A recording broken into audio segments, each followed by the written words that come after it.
I'm not teaching, I'm publicly learning. But hi, welcome to Learning for the Life in the UK test part 436 or 46. While doing ground yoga, and if you participate in the ground yoga, that is at your own risk. So we're going through the whole book again, we basically know the one. So it started with early Britain. 10,000 years ago, the first people, 10,000 years ago, the country, they separated. 6,000 years ago, the first founders. And I'm a bit wondering what's going on. I think we're going to go fastly through text and look what is written there. So there's Stonehenge in Wiltshire. It was for season ceremonies, probably.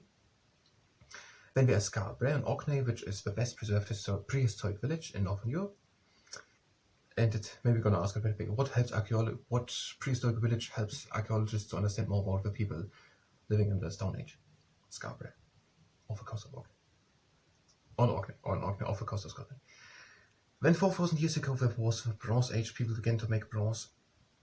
People lived in roundhouses. They were metal workers and they did beautiful objects in bronze and gold, for example, tools, ornaments, and weapons. After the Bronze Age, so Stone Age, Bronze Age, Iron Age.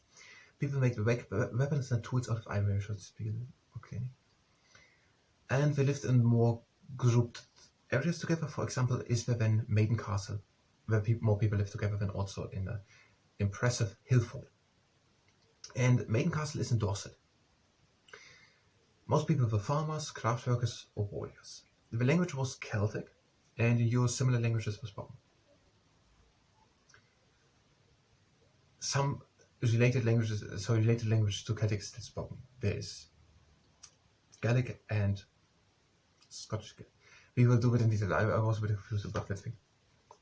So we have one thing which we... Let's take it now and then look if we will remember it still when we do it. So there is Scotland Gaelic. And Irish Gaelic is it called? Irish Gaelic. So Gaelic and Irish Gaelic.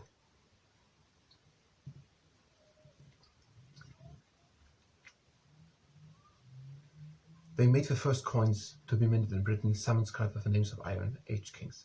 Then the Romans, 54 before Christ, Julius Caesar, then 43 Emperor Claudius. There was the Boudica, for example, fighting the Romans, and there's a statue for at Westminster Bridge in London, near the Houses of Parliament. When Scotland was not conquered, Emperor Hadrian built a wall to keep out the Picts, the ancestors of the Scottish people, and at this wall along there are forts, there's written, it was houses that in Vindolanda. And that thing is a UNESCO World Heritage Site, a United Nations Educational, Scientific and Cultural Organization. World Heritage Site. The Romans remained for 400 years, and in the 3rd and 4th century, the first Christian communities began to appear. The Romans built roads, public buildings, created a structure of law, and introduced new plants and animals. Then there will be Anglo-Saxons. The Romans left in 410. The Romans left in 410. We're going to ask just when did the Romans left? 410. They came 43 and left 410 for around 400 years. And then people started to invade them. The Utes, the Angles, and the Saxons. And they spoke a language on which the modern English is based on. There was fighting, but the Anglo-Saxon kingdoms were established in Britain. They were mostly in England. And there was, for example, one king, and he is buried at Sutton Hoo in Suffolk with treasure and armor, and then a mound of earth covered over the ship in which he was buried. But Wales, Scotland, and just these two names here would remain free of Anglo-Saxon rule. The Anglo-Saxons were not Christians. Missionaries from Ireland spread religion in the north. The most famous of these was St. Patrick, who would become the patron saint of Ireland. Then there is St. Columba. He built a monastery on the island of Iona. He was also a missionary. And there was another missionary, St. Augustine. He led missionaries from Rome, and he became the first Archbishop of Canterbury. When there were the Vikings, they did the first raids in 789, but some stayed also and formed kingdoms. And then there was King Alfred the Great. He defeated the Vikings after he had united the Anglo-Saxon kingdoms under him. Many of the Viking invaders stayed, especially in the east and north. There's in the area called Danelaw, There are, for example, then Grimsby and Scunthorpe, which still have names based on Viking language. Some became Christians of the Vikings.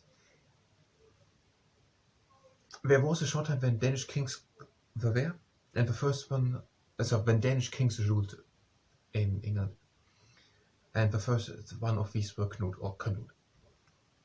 In the north, there was also the threat of attacks by Vikings, and the people assembled under one king, Kenneth MacAlpin. The term Scotland began to be used to describe that country. Let's not skip at one thing because it's so easy to understand. The term Scotland began to be used to describe that country around the time when the people of Scotland all were encouraged to unite under one king, Kenneth MacAlpin, because of the threat of the Viking attacks. When 1066, the Norman Conquest, William the Duke of Normandy, then later known as William the Conqueror, he came from Normandy, and there was the Battle of Hastings, and where Harold, the king of Saxon, was killed. William the Conqueror became a new king, and so William the Conqueror. And there is the Bordeaux Tapestry, where this battle is depicted, and that is visible in France. And that was the last successful invasion to Scotland. Norman French was then the English of a ruling class, and okay, we had the other thing with the list. Okay, the language comes later. So, but they were speaking Norman French, the ruling class, so the king and so on. Initially, the Normans also conquered Wales, but the Welsh gradually won territory back. So the Normans tried to conquer Wales a bit with World War I, but the Welsh conquered the territory back. The Scots and the Normans fought on the border between England and Scotland. The Normans took over some land on the border, but did not invade Scotland. William sent people out to get all the towns and animals and villages listed, to draw up lists of all the towns and villages. The people who lived there, who owned the land and who animals they owned, were also listed. And that is called the Domesday Book. It still exists today and gives a picture of society in England just after the Norman Conquest. So the Domesday Book. Not that you can forget that. The Domesday Book. Maybe we're going to just follow the Domesday Book.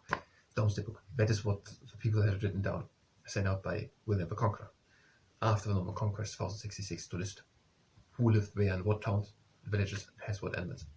Domesday Book. Now to the ground yoga. If you're just here to go through the book in that manner, maybe you're going to change it. But if you're here just for going through the book again, then you can go directly to the next part. We're going to do now the ground yoga. If you participate, just sit down.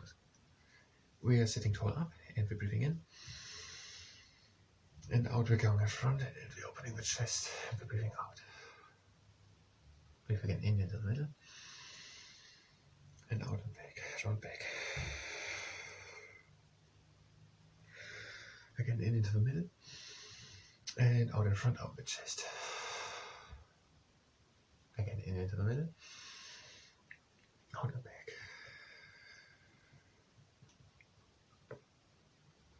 In into the middle. Out and in front. Again in into the middle, and the last time back. And again. Now doing circles. We're going in front, we're opening the chest, we're going back, we're making a round back. And we're going in front, open the chest, and back, and round back. Breathe in when you come in front, out when you go back. Last round, in, and out. We're changing the direction, we go in front, breathe in, shoulders opening, chest opening, and out and back. In front, and out and back. Last round, and out. And sit again tall. To the next exercise, in tabletop position. Hands underneath the shoulders, knees underneath the hips. One hand into the middle. Bring one arm through. And lift the arm up. Now breathe in. And out. Bring the arm behind the back, the one which is in the breathe again in and lift it up. And out, bring it in front with a palm facing to the again in and up. Out and behind the back. Again in and up. And in front out. In and the arm up. And out and down.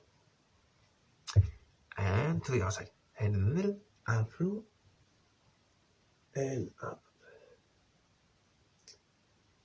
And breathe in and out and bring the arm back. In and up. Und hinten drauf. Jetzt in and up. Out and back. In and up. Out and front. And again up. And down.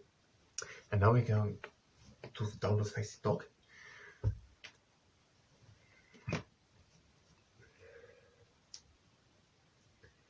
And alternate bending the knees.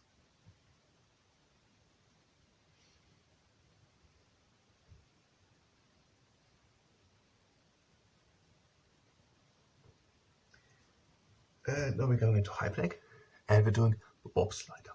So we're breathing in and going back and out in front. Again in and out in front. Again in and out. Last time in,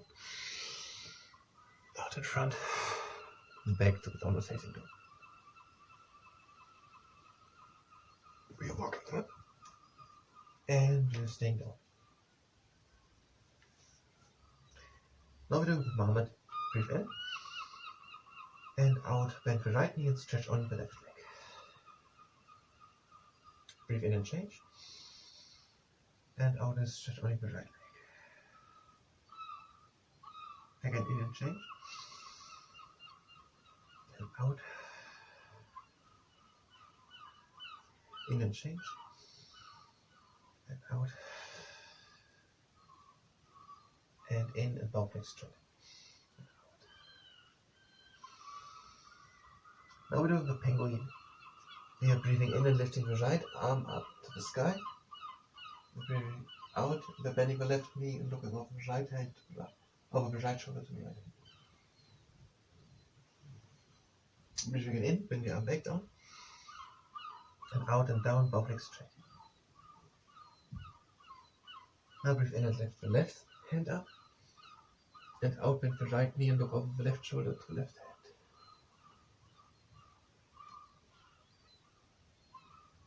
Breathe in, bring the arm again down. And bow leg straight. Now doing the pelican. Make a hand of space between the toes. Shift the weight to the heels. And breathe in and go down. And out again up. Again in. And out. Again in. And out. Last time in. And out. And doing the triple cheese counterweight. Take hold on the elbows and gently swing from side to side.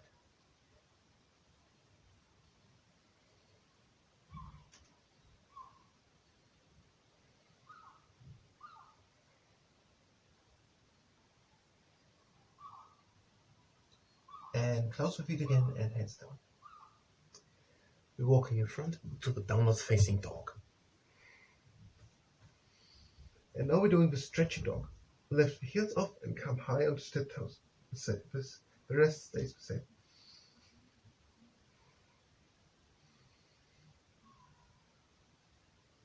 And out, the heels again down.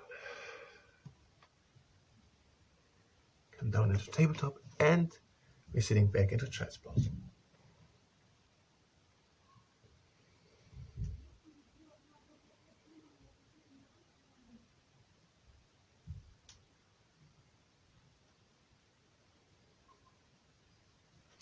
Now if you like, you can stay in the child's pose a bit longer. Otherwise, I thank you very much and until the next time.